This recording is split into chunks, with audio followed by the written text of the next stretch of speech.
Le revêtement dont nous avons besoin actuellement est celui de l'esprit, par l'armure de lumière, de façon à ce que nous puissions vivre, nous mouvoir, agir, travailler dans les profondeurs de notre esprit, selon les voies de Dieu et à son point de vue. C'est l'esprit humain qui demande à être revêtu par l'Esprit de Dieu, afin que celui-ci lui communique sa puissance, et cela pendant que le croyant, jugé selon les hommes, est maintenu en état de complète faiblesse quant à sa force propre. La parole de Dieu est l'arme dont Dieu se sert pour ce travail.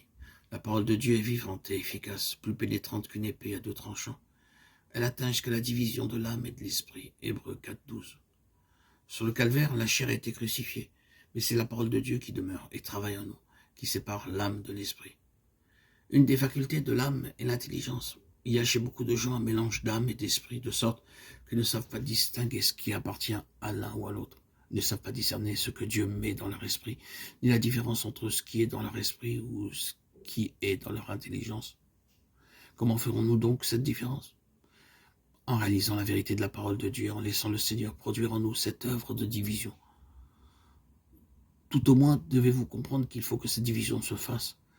Vous pouvez demander à Dieu de la produire en vous. Si vous ne pouvez pas faire la différence de ce qui entre dans votre entendement et de ce qui vient de Dieu dans votre esprit, demandez-lui simplement de vous l'enseigner, car le Saint-Esprit vous enseigne toutes choses. Jean 15:26. La méthode de Dieu est d'abord de nous montrer ce dont nous avons besoin. Réalisez-vous que cette division de l'âme et de l'esprit est nécessaire pour que votre esprit puisse agir librement sans aucun mélange avec la vie de l'âme? Vous rendez-vous compte que c'est la parole de Dieu qui agit comme un couteau et qui sépare l'un de l'autre? Il y a une division qui est nécessaire, produisant une séparation allant jusqu'aux jointures et aux moelles, discernant les pensées et les intentions du cœur. Littéralement en grec, les conceptions mentales se rapportant à l'intelligence. Il est évident que nous avons tous beaucoup de conceptions mentales de la parole de Dieu et des conceptions de vérité qui ne viennent pas du Saint-Esprit. Des conceptions par exemple de la manière dont Dieu devrait agir, de là notre impuissance à discerner son action quand il agit contrairement à nos conceptions mentales. Nos idées préconçues sont certainement ce qui empêche le plus le Saint-Esprit de nous révéler la volonté de Dieu. Vous pouvez aussi avoir une conception mentale de la signification d'un verset qui empêchera le Saint-Esprit de vous en révéler toute la portée. Cette division, je le répète, est absolument nécessaire.